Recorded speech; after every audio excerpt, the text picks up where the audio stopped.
Hi everybody, thank you for tuning in. Today I'm going to make an artificial bridal bouquet using a bridal bouquet cage that I got from Hobby Lobby. And it's just a plastic base, and it comes with a cage at the top that you can use the Oasis foam for fresh flowers, or you can use a dense styrofoam for artificial. But it has such a plastic feel on the handle of it that I took a double face satin ribbon there. It was too thick for me, so I kind of folded it in half. But I'm just wrapping the stem right now and hot gluing it just so it has a better feel as you're carrying the bouquet. And I think that this cage is I should have read the directions. It's primarily for fresh flowers. The cage would hold that Oasis foam in there. But like I said, I'm just going to use artificial flowers. Just filled it with a bunch of dense styrofoam. And I hot glued it actually closed because it didn't really snap that tight. And that'd be terrible if all of a sudden it just fell open. So I'm starting off with just a little bit of a greenery. It's kind of like an asparagus fern there. And I'm setting up the perimeters, the shape that I want the bouquet to be, so that I know to keep it kind of round, but I'm going to have a bit of a like overhang, almost like a teardrop shape. So I'm just kind of setting my height and my width and then the length as well. And I actually sat this bouquet in an empty Lysol wipe container, and it actually worked out really, really well, except for it brought it kind of close to the camera, so I apologize. It's kind of hard to see it all. I will move the camera angle in a little bit here. And I've been looking through magazines and seeing online just this kind of trend of this romantic kind of mauve, kind of deep purple, ivory colors in weddings, and I just love it. I love the soft look of it and just the overall feel that it gives. So I've got these large kind of cream colored roses that they're going to be my main focal flower. So I want to put them in first, again trying to stay within the parameters, but every other flower that I put after this one is going to sit just a little bit lower than the white roses. These are going to be the most prominent. They're going to stick out the furthest, I guess. They're my main focal flower. And so I'm going to go, I am hot gluing it in as I go, because again, that would be awful if you're walking down with it and all of a sudden all the flowers fall out. Oh yeah, I moved the camera a little bit so you can see it kind of better.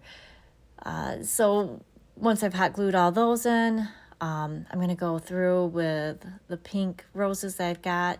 They're kind of like a shade different. They're not all the same color pink, I guess. There's a little variation in the darkness of the pink on the roses. So I was trying to kind of be conscious of that and not, put all of the lighter pink on one side and dark pink on the other side, but just try to kind of mix it in. Again, they're sitting a little bit lower than the ivory roses there too, just so that my main flower can stick out. So I went ahead and I worked all those in. And I guess you could almost even go kind of with a peach color.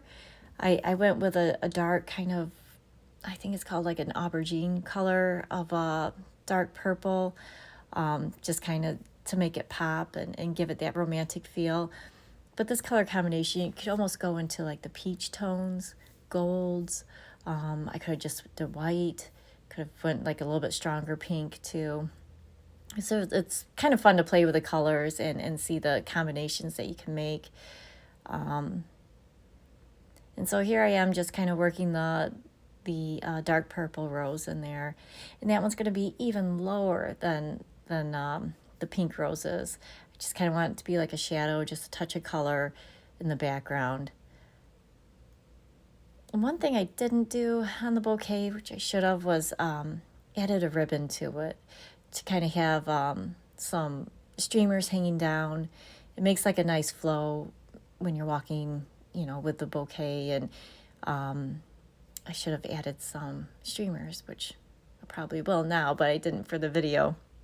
And for that, you can just do like 3, 4 long tails of ribbon, and then you can just tuck it in at the base.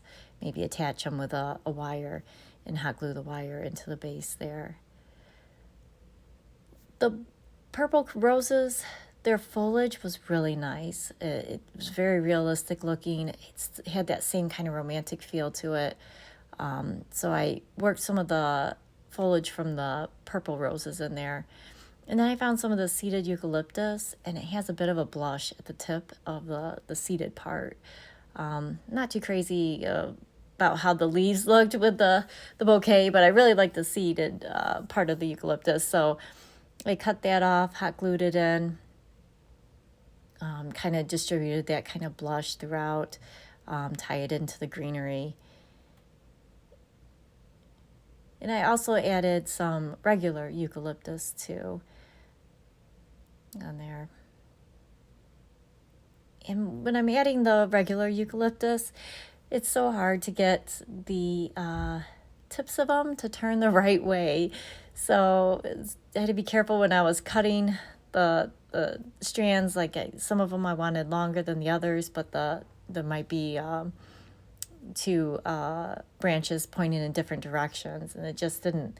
It kind of looked messy if they're pointing the wrong way.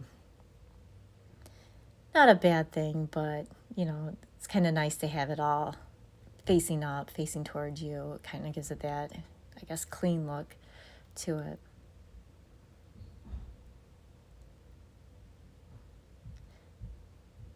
So, and I do have a website, orlandorose.com, and it's kind of under construction right now, but I have been writing some blogs, and there's a blog in there about mixing colors too. There's some really interesting color combinations that one wouldn't think of, so it's kind of fun if you're struggling with the colors to do a little Google search and see what's out there.